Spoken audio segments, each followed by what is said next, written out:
हुतीज आराम से देख रहे हैं और उनके दुश्मन एक दूसरे से लड़ रहे हैं।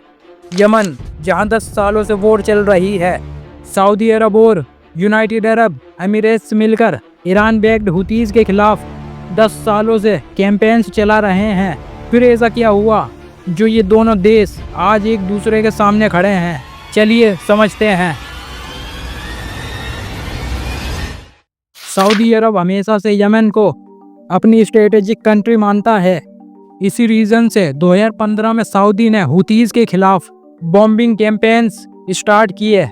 प्लान सिंपल था, हुतीज को हटाओ, सऊदी फ्रेंडली गवर्नमेंट को पावर में लाओ। पर सऊदी हुतीज को हरा नहीं पाया। कैंपेन फेल हुआ। सऊदी पर वर्ल्ड प्रेशर बढ़ा। सऊदी हमेशा से चाहता था यमन के टुकड़े ना हों, वो एक ही कंट्री रहे। अब यहाँ एंट्री होती है यूनाइटेड अरब अमीरात्स की, जो क्वाइटली और स्मार्टली साउथ यमन पर फोकस कर रही थी। साउथ यमन जो कभी 1990 से पहले अलग कंट्री था और आज भी वहाँ बहुत से लोग कहते हैं हमें नॉर्थ के साथ नहीं रहना। यूनाइटेड अरब अमीरात्स ने इस सेंटिमेंट का यूज़ किया और सपोर्ट दिया एक ग्रुप को, HTC southern transitional council. United Arab Emirates ने HTC को ट्रेन किया, फंड किया और 2019 में HTC को यमन की टॉप लीडरशिप बॉडी में सीट्स भी दिलवाई। सऊदी सोच रहा था UAE अल्टीमेटली HTC को स्लो करेगा, लेकिन लास्ट 1 मंथ में सब कुछ बदल गया। HTC ने अपनी फोर्स हद्रमौत भेजी। ये एरिया बहुत ही ऑयल रिच एरिया माना जाता है, यहाँ ऑयल बहुत ज़्यादा निकलता है।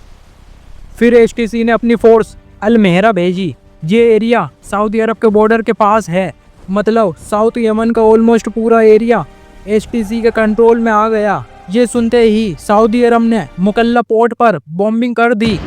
इस स्ट्राइक के तुरंत बाद यमन के सऊदी अलाइंड प्रेसिडेंट ने ऑर्डर दिया UAE फोर्सेस 24 घंटों में यमन छोड़ो और 90 दिनों का इमरजेंसी और 72 घंटों के लिए लैंड और सी पोर्ट्स बंद। लेकिन HTC का जवाब सीधे नो है। HTC लीडर ने कहा ज़मीन हमारी है, लैंड ओनर को कोई भी नहीं बोल सकता है कि ज़मीन छोड़ो, और अगर हम पर कोई भी और अटैक हुआ तो जवाब खतरनाक मिलेगा। एक्सपर्ट्स का कहना है कि HTC हुतीज के खिलाफ लड़ने में सबसे स्ट्रॉन्ग फोर्स है और दूसरी तरफ 20,000 से ज़्यादा सऊदी बैक्ड ट्रूप्स यमन के बॉर्डर पर रेडी हैं।